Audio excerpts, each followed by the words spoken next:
की काली घनी रात थी। उस रात बहुत तेज आंधियां चल रही थी।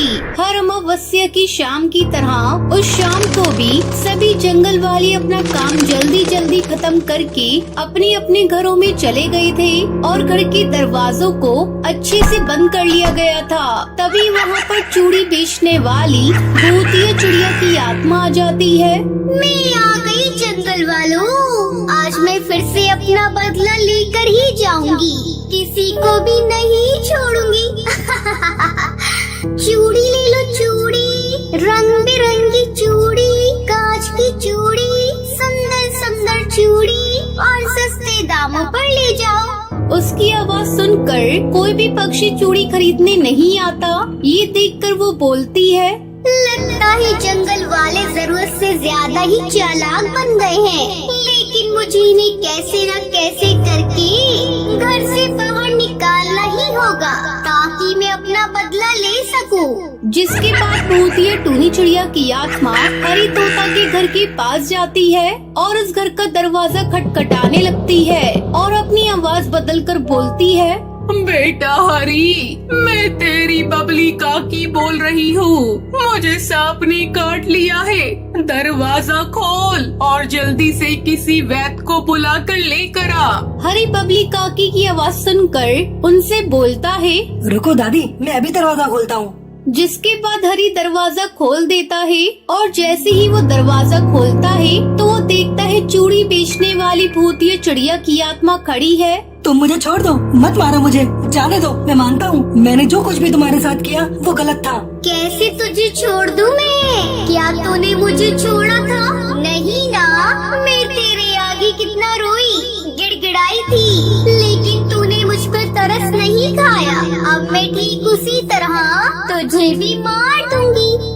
जिसके बाद भूतिया टूनी चिड़िया की आत्मा हरी तोता को मारकर वहाँ से चली जाती है। अगले दिन सुबह हरी की मौत की खबर पूरे जंगल में फैल जाती है, जिसे सुनकर जंगल के सरपंच कड़कनाथ सेठ बोलता है, जंगल वालों, अब से हम सभी को और भी ज्यादा चौकन्ना रहना होगा, क्योंकि कुछ दिनों बाद फिर से अमावस्या की रात है और एक बार फिर से भूतिया टूनी चिड़िया की आत्मा अपना शिकार करने आएगी। तो उस रात तुम सभी को अपने घरों में ही रहना है और कोई भी घर से बाहर नहीं निकलेगा। ये कहकर सब पक्षी वहाँ से चले जाते हैं। ऐसे ही काफी दिन गुजर जाते हैं। एक बार फिर अमावस्या की रात आती है। भूतिया टूनी चिड़िया की आत्मा अपनी चूड़ी बेचने के लिए वहाँ आ जाती है।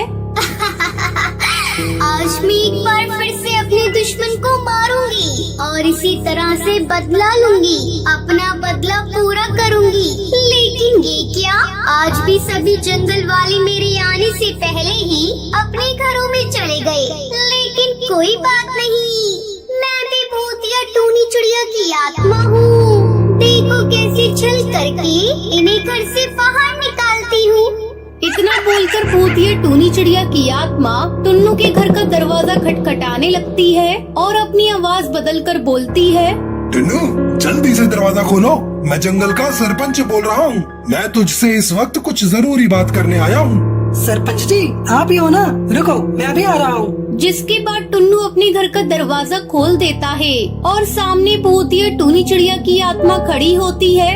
तो भूतिया चिड़िया की आत्मा यहाँ कैसे? यहाँ तो सरपंच जी थे। यहाँ कोई सरपंच नहीं, बल्कि मैं ही थी।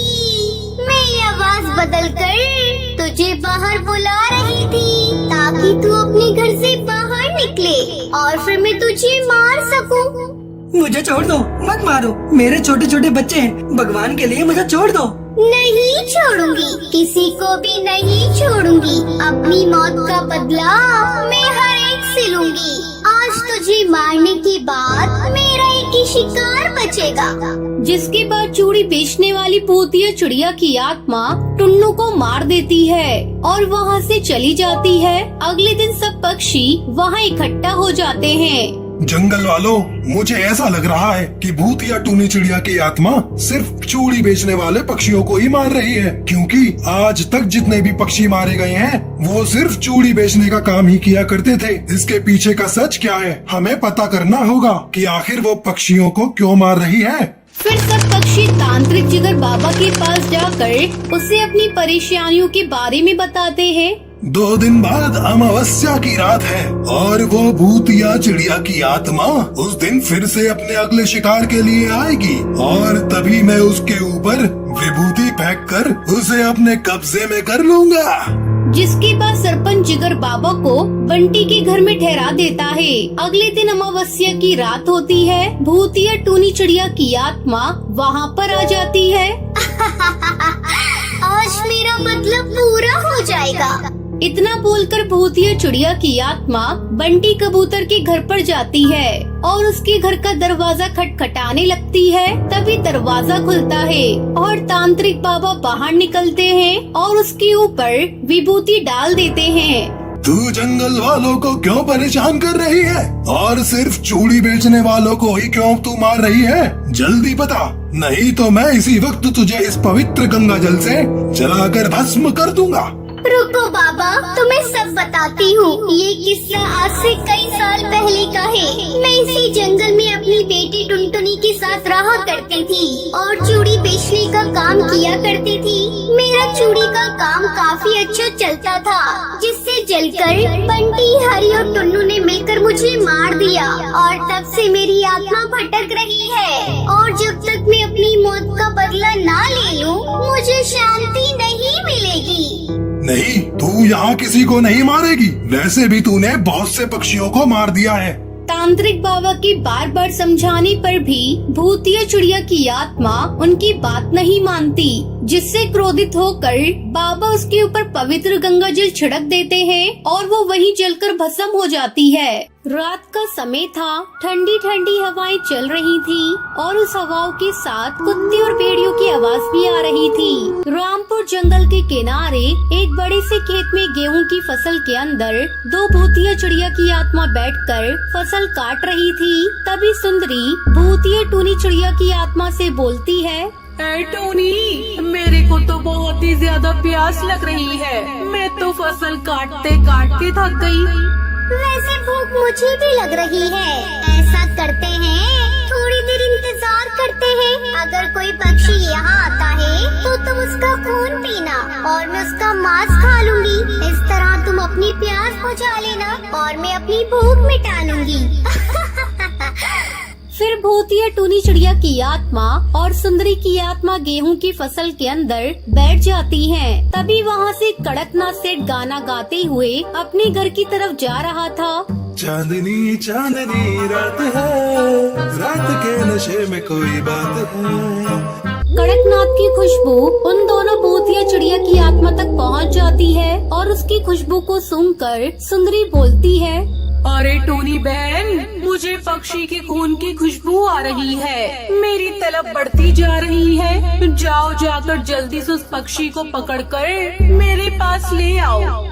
उसकी बात सुनकर भूतिया टूनी चिड़िया की आत्मा उड़कर इधर उधर देखने लगती है कि तभी उसे कड़कनाथ दिखाई देता है और वो अचानक ही कड़कनाथ सेठ के पास आ जाती है। भूतिया टूनी चिड़िया की आत्मा को देख कड़कनाथ सेठ की सिट्टी बिट्टी गुल हो जाती है। भूतिया, यहाँ तो भूतिया चिड़िया की आत्मा है। अरे बाप रे बाप, मुझे क्या पता था कि मेरे गेहूं के खेत में चिड़िया की आत्मा होगी। अगर मुझे पता होता तो मैं यहाँ कभी नहीं आता। इतना कहकर कड़कनाथ सेठ वहाँ से भागने लगता है। तभी भूतिया टूनी चिड़िया की आत्मा उससे बोलती है, नहीं कड़कनाथ, मैं तुझे नहीं छोड़ सकती, क्योंकि मेरी बहन माँ बनने वाली है और उसे बहुत प्यास लगी है। इसलिए उसकी प्यास बुझाने के लिए मुझे तो तुझे मारना ही होगा।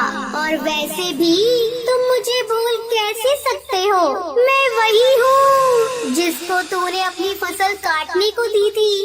इतना कहकर भूतिया टूनी चिड़िया की आत्मा कड़कनाथ सेठ को मार देती है। सुंदरी कौवी की आत्मा उसका सारा खून पी जाती है। कड़कनाथ सेठ को मारने के बाद एक बार फिर वो दोनों अपनी फसल को काटने लगती हैं और जैसे ही सूरज निकलने वाला होता है तभी भूतिया टूनी चिड़िया की आत्मा बोलती है, अरे सुंदरी बहन, सुबह होने वाली है, जल्दी यहाँ से गायब हो जाओ, वरना जैसे ही सूरज की रोशनी हम पर पड़ेगी वैसे ही हम जलकर मर जाएंगे। ये सुनकर वो दोनों वहाँ से गायब हो जाती हैं और इस तरह में एक बार फिर रात होती है। वो दोनों भूतिया चिड़िया की आत्मा एक बार फिर गेहूं के खेत में अपनी फसल काटने लगती है। इस तरह अगर उस फसल के पास कोई भी पक्षी आता तो वो दोनों से मार देती।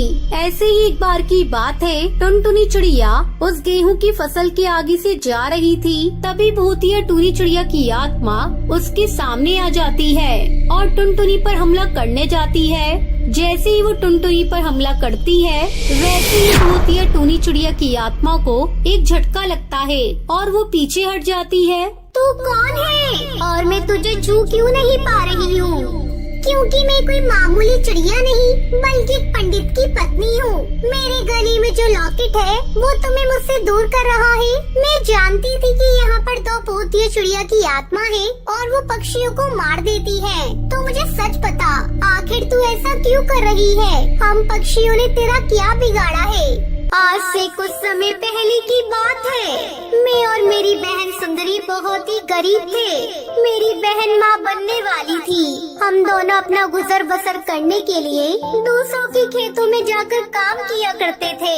और ऐसे ही एक दिन हमें इस खेत का मालिक कड़कनाथ सेठ कहता है, टूनी, सुंदरी, यदि तुम दोनों ने रात के समय मेरी इस गेहूं की फसल को अच्छी तरह से काट दिया तो मैं तुम्हें इसका इनाम दूंगा, ठीक है? लेकिन मौसम खराब हो रहा है। तभी तो मैं तुम्हें रात के समय फसल काटने को बोल रहा हूँ। अगर तुम रात के समय ठीक समय पर फसल काट देती हो तो मेरी फसल बच जाएगी। कड़कनाथ सेठ की बात मानकर हम दोनों फसल काटने लगे। तभी बहुत तेज बारिश होने लगी और बिजली हमारे ऊपर गिरने से हमारी मौत हो गई और हमने इस गेहूं के खेत के मालिक कड़कनाथ सेठ को मार दिया। पर हम यहाँ से कहीं नहीं जाएंगे। वो दोनों भूतिया चिड़िया की आत्मा टुनटुनी को अपनी कहानी बता रही थी। तभी सूरज निकल आया और उसकी किरणें उन दोनों पर पड़ने लगी, जिससे वो दोनों जलने लगी। तूने अपनी बातों में फंसाकर हमें धोखे से जला दिया, लेकिन याद रहे हम वापस आएंगे और जिस दिन आएंगी उस दिन सिर्फ इस खेत तक सीमित नहीं रहेंगे बल्कि तेरे पूरे जंगल को तबाह करने के लिए आएंगे। इतना बोलते बोलते वो भूतिया टूनी चिड़िया की आत्मा और सुंदरी जलकर राख हो जाती है। इस तरह उस गेहूं के खेत को उस भूतिया टूनी चिड़िया की आत्मा से मुक्ति मिल जाती है।